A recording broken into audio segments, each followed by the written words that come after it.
This holiday season, the Salvation Army invites everyone to love others beyond whatever hardships they may be facing. This Love Beyond the podcast series features our national leaders hosting conversations with friends of the Salvation Army who have stepped up in support of the campaign and their neighbors in need. Here's a conversation with Commissioner Hodder and Carlos and Alexa PenaVega.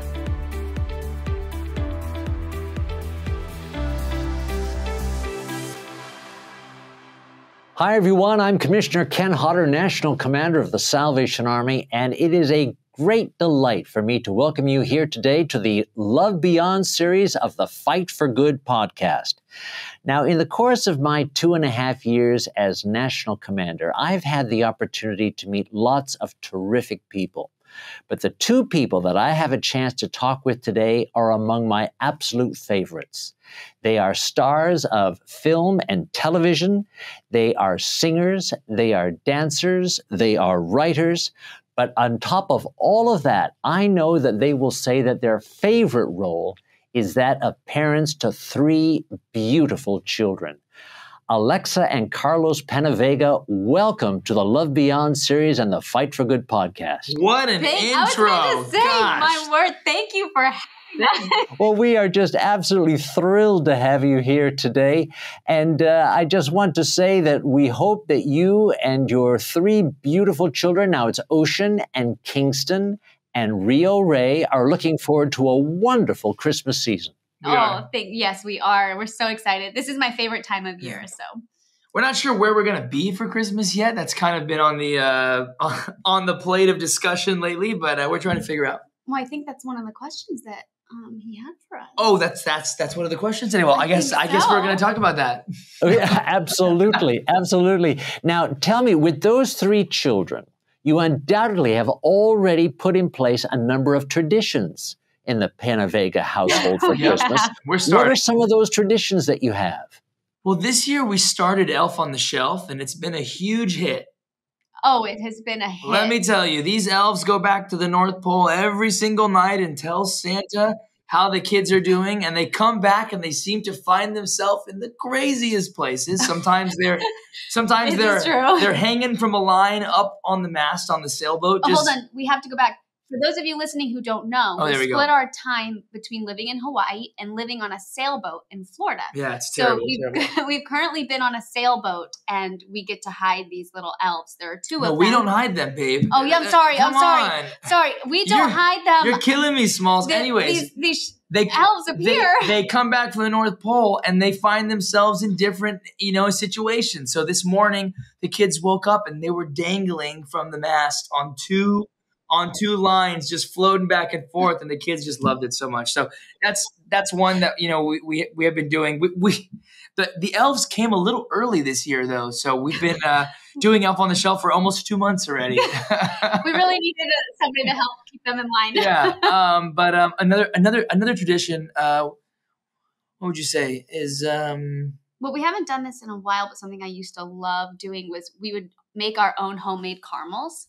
And we would gift those out to people every year. Yeah, it's dangerous. We've tried to be a little healthier. Yeah, in the last it's few very dangerous years. when you're making because you the eat caramels, all of them, because you just eat them, and they're delicious. Yeah. I don't know if you've ever had homemade caramels, but they beat any caramel on the market. I'm just gonna. Well, listen, send me a little box of them, and I promise I might have to. I will try them because I love caramels. Okay. Oh, good. Then I'm sending some your way. Now, you've clearly got to prepare for Christmas with 3 children, and that means that you have to buy gifts. I'm a grandfather with a 5-year-old and a 2-year-old grandsons. I don't even know what kind of toys to be interested in this year for them. What toys are your children looking for this year?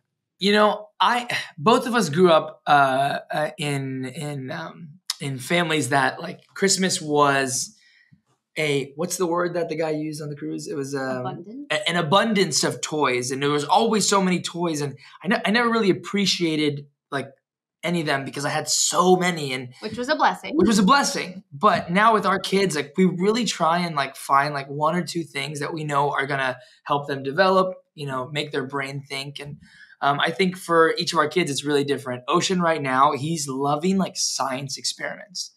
And puzzles. So I recently got him a little rock. It was a crystal rock growing kit, right? So we did the whole thing. Yeah, he like made his own crystal, and he had to wait 3 days, and the thing grew, and he was watching it, and we checked it every morning, and like those are the kind of things that for me, like that I really like my kids to get. It makes them think, right? Kingston loves what is it? Stuffed animals, like anything cute and small. He just cuddly. Like cuddly. He loves. Yeah, and then Rio recently, the baby, she's really into cell phones. So, no. Yeah. She loves grabbing our phone and going, hello. And then instead of giving them back, she just chucks it on the ground. Maybe we need to get her own. So fake I'm thinking maybe like a fake cell phone for Rio, so she can do the hello and the chuck. For a fun thing, the kids do love just dinosaurs and eggs. I don't know what the obsession with eggs happens to be, but they love eggs. Well, we found our grandsons love dinosaurs, and you can now buy little eggs that you chip away at, and it will reveal a dinosaur. Let me tell you, we've gone through dozens of those eggs, and they are quite messy. That is a backyard project. Yes. It's fantastic, and I love it, and the kids love it. Yeah, but Ocean usually comes back covered. Our kids don't do it probably like your grandchildren. Our kids don't use the thing and chip away. They just take them and they smash them and try and get them open. And I'm like, that's not what you're supposed to do. Oh. They're boys. Well, I'm glad you've told me this. It will definitely be an outdoors project. Outdoor, absolutely. Outdoors project. Now, you have these 3 beautiful children because you've been married as of next year for 10 years. You're going to celebrate your 10th anniversary. And I believe the 2 of you met at a church camp in Los Angeles. Is that right? Well, I mean, close. A Bible study could be a weekly church camp. All right. Kind of, yeah. Now, it was in a Bible study. Or a church camp. But we could call it a church camp. I kind of like it better. I met my wife at a church camp. I've met every week. We met. It was 2013?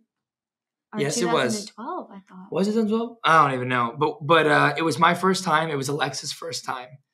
And she had just gone through a divorce. And bad breakup. And I was going through a really terrible, hard time in my life. So both of us got invited to this Bible study or church camp at this, like, just at the right time, in our lives. And it was just crazy that we ended up meeting there and then ended up getting married and having a whole family. And it's just so cool how God works. Well, that's an amazing story. It was the gospel that brought the 2 of you together. 100%. Yeah. And had you both come to faith separately before then, or did you find your relationship with Jesus Christ as a consequence of that Bible study? Both. I would say it was a little bit of both. We both loosely grew up in Christian households. But again, it was a very loose kind of, you go on Easter, you do the Christmas Eve service. Like, it wasn't a lot. But I always grew up longing to know God on a deeper level. I knew there was more than just the Sunday morning, check the box. I wanted a relationship with him. And after kind of going through some hardships in my life in my early 20s, I just kind of realized, you know what, it's time to really dive in. And that's when I made the decision to go to my first Bible study. Only a week prior to that Bible study, Carlos literally went to, I think, what was it, like your first church service since you were maybe a child? Yeah. Wait, so we've known each other for 10 years. Yeah. We've only been married for 9 years. Yeah. Almost 10. That's almost cool. 10 though, babe. Cool. We're so close. That's when people ask us, we're like, how long have we been married? We don't even know. Well, I proposed very quickly, so sometimes I get confused, but it's all right. So Carlos, you had only recently come to the Lord when you met Alexa. Yes, sir. Yeah. We met on a Thursday, and I went to my first church the Sunday prior, and Your whole life my whole changed. life changed. Wow, that is absolutely marvelous. What drew you to that church service? What was it that at that particular moment in your life, you just knew that the answer would be Jesus? Yeah, I was in a really dark place for me. I was doing things that I shouldn't have been doing. And I had a friend who's now our like mutual best friend. He was always so happy all the time. So I called him and I was like, dude, why are you so happy? And he was like, oh, I have Jesus in my life. And I hung up the phone. I was like, I can't do that right now. And then, 2 or 3 days later, I was in the same rut. So I called him again. And I was like, okay, just tell me about this thing. And he goes, well, listen, how about you come to church with me, on Sunday? I said, fine, I'll go to church with you. So Sunday he picked me up at 7:30 in the morning. We drove all the way to Inglewood, California. It was a little tiny church. It was a very soulful church, and the rest is history. The bishop was literally preaching this sermon. He was like, when I was 23, I was doing this. And I was like, well, I'm 23 and I'm doing that. And he's like, I was doing this. I'm like, I'm doing that. He's like, I was doing this. And I'm like, oh my gosh, this guy is literally talking about my life. And, and like literally an hour later, I was like, that's it.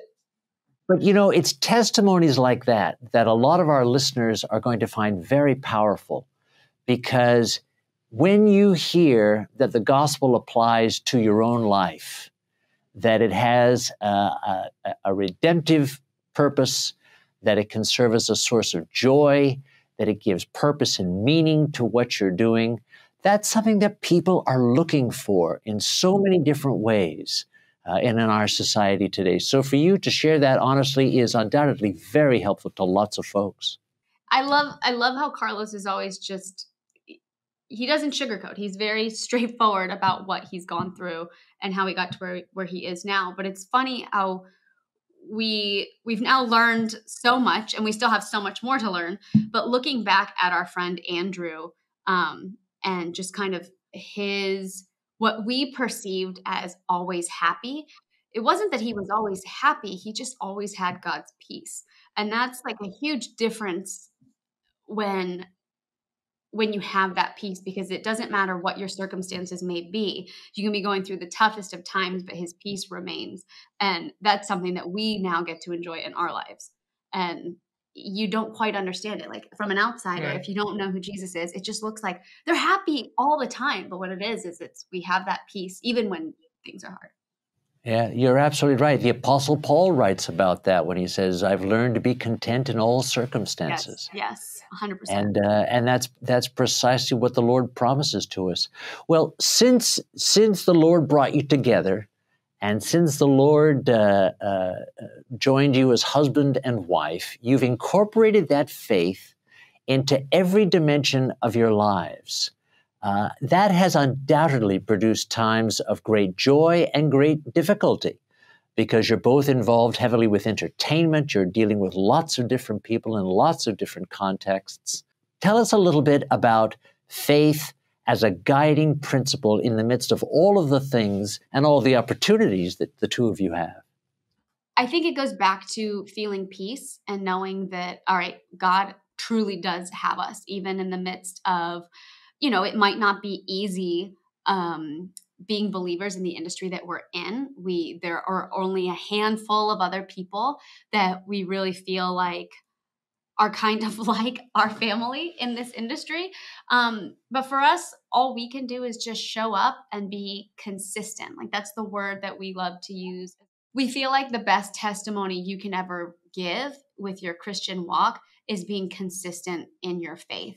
Nowadays, when you look at what Christianity looks like, it looks like 100 different directions. Yeah. There are so many different denominations, so many people saying, this is okay. No, this is okay. This is okay.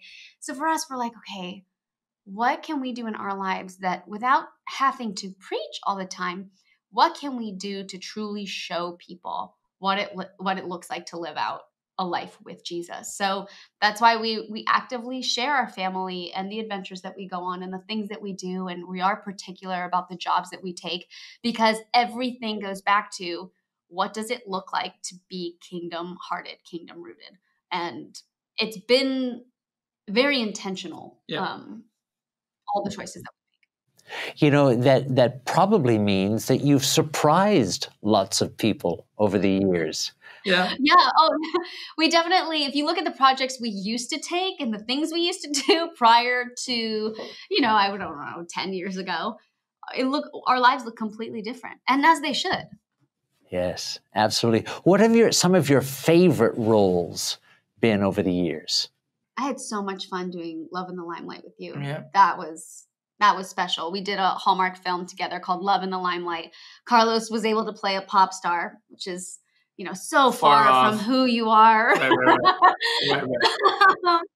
And that was just so fun because he was able to perform, and it was a project that we kind of helped put together years prior. And I don't know, it just feels really cool when you get to create something from the ground up. We can't talk about it yet, but we finally sold a project that we've been working on for the last 6 or 7 years now. And to be able to see that happen, it's just, you feel so accomplished. Oh, that's absolutely wonderful. Well, I know you can't disclose whatever the project is, but listeners to our podcast will know they got a tip off early on that there's something new coming from Carlos and Alexa PenaVega. Yes. Absolutely. Well, in addition to performing, in addition to doing movies and being pop stars, you write, and you've recently released a book. Tell us about the book. Well, actually, it was 2 books. So in the summer, we released a memoir, and we just like kind of talk about our walk with God, our walk in marriage, and we ask a lot of questions and answer a lot of questions to the best of our ability. It's called "What If Love Is the Point?" And that kind of all stemmed from Alexa and I. When we first got married, we had all these questions. You know, what's the point of waiting before marriage. Yeah. Yes. Sorry, my brain. What's the point of, eating healthy? What's like all of these, like, what's the point of doing all this stuff? So we make this document, and we're just sitting here, and somebody comes up and says, "Hey, have you guys ever thought about, writing a book?" And we're like, "Well, this is something that we're passionate about," and nothing ever happened. And then a couple years later, the same type of thing, and nothing ever happened. And we truly let it be in God's timing. And when it was the right time, somebody approached us and said, "Hey, have you ever thought about writing a book?" And we said, "Well, we have this idea." And the folks over at HarperCollins Christian, they were so incredible, and they allowed us to do our thing and tell our story, and ask questions and answer questions. And the book has been doing super well. So if you are listening and you pick up the book, thank you so much. We're so grateful. But then your passion project. And then in the midst of all that, I had this idea for a children's book. I came up with it years and years ago, and it was just kind of all worked out, God's timing again. And we just recently released a children's book called Ocean's World. And it's about Ocean, our son Ocean, his brother Kingston, and their sister Rio, and we're in it a little bit. But it's about their adventures. And the first book takes place on Maui in Hawaii, and they go off and they're searching for this sunrise seashell, which is this super rare seashell, in hopes that they can find it for Mom's birthday, which is that evening. And it's this really cool, story of adventure. We do a lot of like fun facts. So we learn about bottlenose dolphins and migration, and the height of a coconut tree, and all these things, because our whole goal is to give kids a really cool experience, a great book, a great story, but really make them think, and that's kind of what we did. I love it. Oh, that is absolutely fantastic. How do the children respond to being featured in this book? Oh my gosh, they love it. My favorite, Ocean, always goes, "How do we get the world to know about this book?" I'm like, we're trying. He's a promoter. He's a promoter. He really is. Oh my gosh. Oh my goodness. Well, you mentioned your first book talking about love. That's something that really is close to our hearts at the Salvation Army. This notion of love going beyond all of the circumstances of life. Certainly the love that we enjoy through Jesus Christ and his salvation goes beyond anything that the world can offer. And the Salvation Army tries to extend that by challenging people to love beyond their circumstances, to help by loving others so that they can escape homelessness, help them love beyond their hunger. Love beyond, therefore, is a phrase that we use a lot, particularly these days. What does the phrase love beyond bring to your own minds? I feel like especially in today's day and age where there is so much divide, there is so much kind of chaos and craziness. Ultimately, love is the only thing that breaks all of these chains. It breaks division, it breaks pains and hurts. And, I just think of like hurt people, and those people just need love. And it's hard. Don't get me wrong. Like, it's easy to say, just love everybody, but actually following through with that can be really, really difficult. I think of when my little kid throws a tantrum. It's hard. Your natural instincts want to be like, stop, that's so annoying. Like, just no, you don't throw a tantrum, that's naughty. But the more and more I've kind of like played the parent role, trying to figure out what's the best way to handle this, and also reading and learning what they really want in those tantrum times is love. Pick them up, hold them, help them understand, like, hey, you don't know how to express your feelings right now. And it's crazy because earlier on, when I was young in my parenting, I would just be like, Ocean, stop, like, stop. And it would make him worse. He would scream more. He would flail more.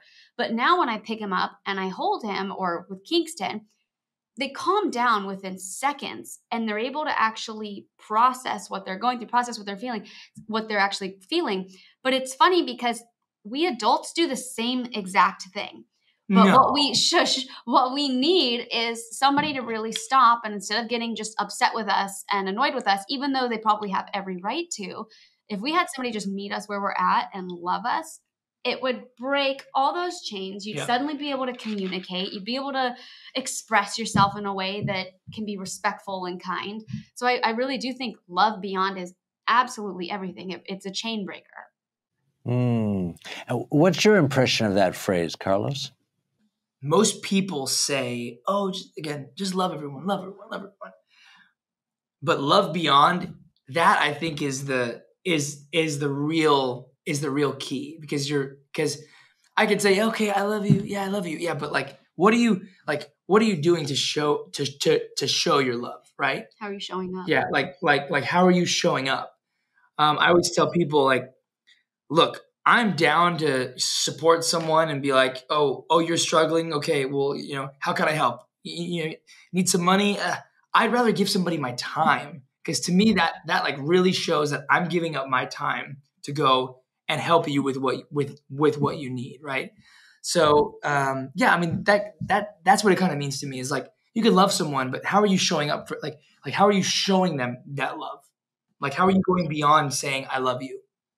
Because I can tell you I love you, and unless I am like truly showing her how much I love her by saying, hey, you know what, you look a little stressed, I'll take the kids, I take a break, or cooking her a meal, or maybe I clean up after her because she's going. It goes back to that, like, faith requires action, right? It's not just like, oh, I have faith. So like, if you tell somebody, oh, I'm going to pray for you, that's great. You should pray. Prayer is like incredibly powerful, but it goes a step further. It's like God wants you to pray and help, right. Pray and do something. Like, it's beyond just it's almost like beyond love, but it's love beyond. I love it. Yeah, no, you're both absolutely right. We are all in need of love. It doesn't matter who you are. It doesn't matter what your circumstances are. We all want love, but we all have to recognize we have a responsibility to demonstrate that love to others as well. 100%. And you folks certainly do that in a very big way. I often think about the way in which your lives echo even the mission statement of the Salvation Army, which is to preach the gospel of Jesus Christ and meet human needs in his name without discrimination. So the notion that you preach the words, you tell people about the love, but then you manifest that love. You say, look, I want to help, And I do that because God has an even greater love that goes beyond anything that I could offer, and allow us to introduce you to him as well.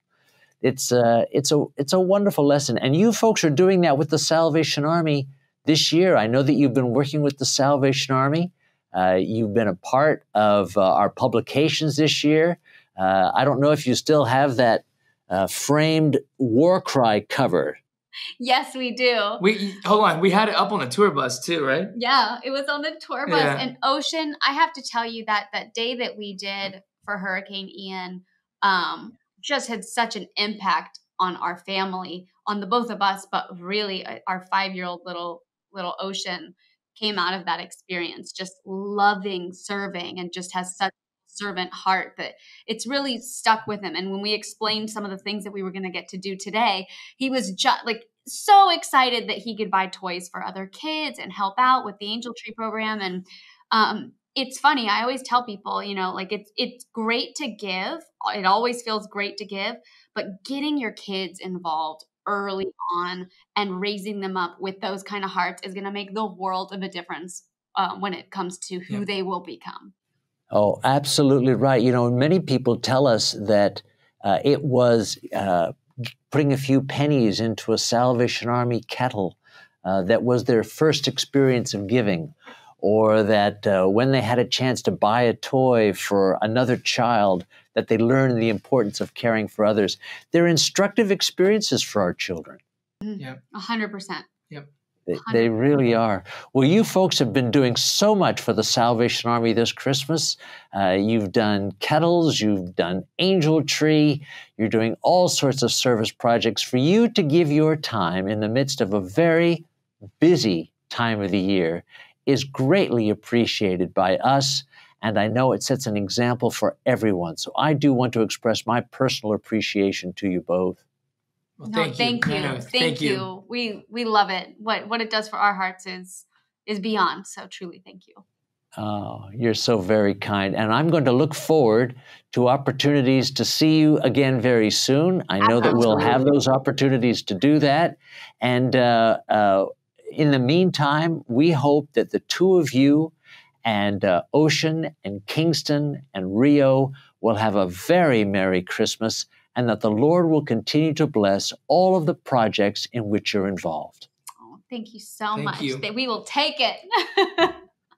Thanks, everybody, for joining us today for the Love Beyond series of the Fight for Good podcast. Our guests have been Alexa and Carlos PenaVega, two wonderful individuals who are living out their commitment to Jesus Christ every single day. Thanks so much for being with us. We'll see you again soon. Bye now. Tune in for more of the Love Beyond the podcast series and subscribe to Fight for Good wherever you listen to podcasts.